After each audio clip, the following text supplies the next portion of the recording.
Assalamualaikum warahmatullahi wabarakatuh. Alhamdulillahi rabbil alamin. Wassalatu wassalamu ala asyrafil anbiya'i wal mursalin wa ala alihi wa ashabihi wa man tabi'ahum bi ihsanin ila yaumiddin, amma ba'du. Pertama-tama, marilah kita panjatkan puji syukur kehadirat Allah Subhanahu wa Ta'ala yang telah melimpahkan rahmatnya serta nikmatnya kepada kita semua, sehingga kita masih bisa bertemu dengan bulan Ramadan yang penuh berkah ini. Tak lupa, salawat serta salam semoga tetap tercurahkan kepada junjungan kita Nabi Muhammad Sallallahu Alaihi Wasallam beserta kepada keluarganya dan sahabat-sahabatnya yang mulia. Bulan Ramadan adalah bulan yang penuh berkah.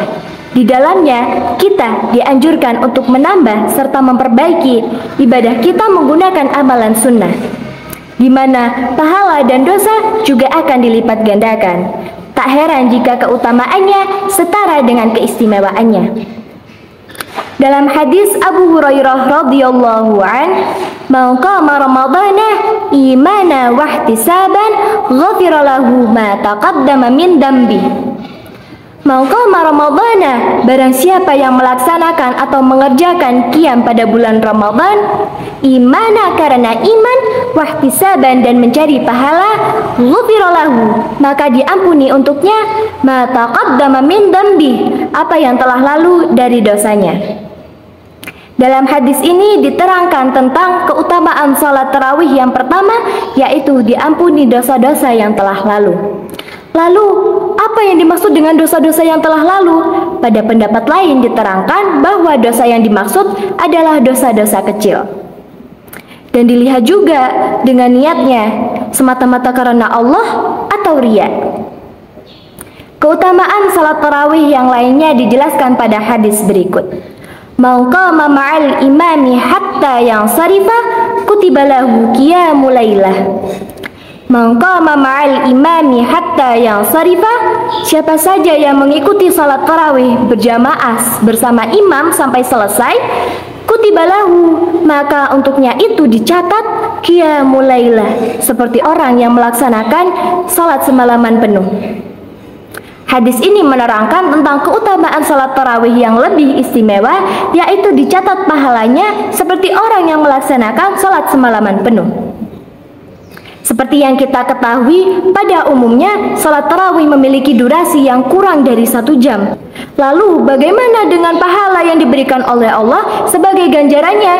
Sungguh amalan sunnah yang sangat istimewa pada bulan yang istimewa pula. Bayangkan kita diberi kewajiban oleh Allah untuk sholat, untuk beribadah semalaman penuh. Kita sebagai orang awam tidak mungkin istiqomah untuk menjalaninya. Kita mungkin akan merasa keberatan dan akan meninggalkan seluruh kegiatan duniawi kita. Kita akan meninggalkan seluruh urusan duniawi kita hanya untuk beribadah semalaman penuh kepada Allah. Lalu ketika kita mengerjakan tarawih, Allah memberikan ganjaran yang sama pula, padahal tarawih adalah amalan yang sunnah. Maka dari sini kita mendapatkan kesimpulan bahwa amalan tarawih walaupun sunnah, tapi keutamaannya sangat hebat karena di bulan yang istimewa pula, di mana seluruh amal ibadah diberikan ganjaran yang berkali-kali lipat dari ibadah wajibnya. Maka dari itu perlu diingat bahwa amalan sunnah dapat memperbaiki amalan wajib kita, dan kita tidak boleh meninggalkan yang sunnah. Kita sebagai orang awam seharusnya bersyukur kepada Allah karena kita telah dijadikan sebagai umatnya Rasulullah Sallallahu Alaihi Wasallam, yang dimana umat Rasulullah Sallallahu Alaihi Wasallam mendapatkan perlakuan yang istimewa dari Allah Subhanahu Wa Taala. Maka dari itu, mumpung saat ini masih beberapa hari dari bulan Ramadan dan belum mendekati akhir bulan Ramadan, kita harus menggunakan waktu untuk sebaik-baiknya. Dan kita harus introspeksi diri kita bahwa kita sudah lebih baik belum dari tahun sebelumnya. Ketika kita merasa hina tahun ini, maka syaratnya adalah kita memperbaiki amalan ibadah kita. Kita memperbaiki cara berdoa kita kepada Allah. Kita memperbaiki cara berkomunikasi kita kepada Allah.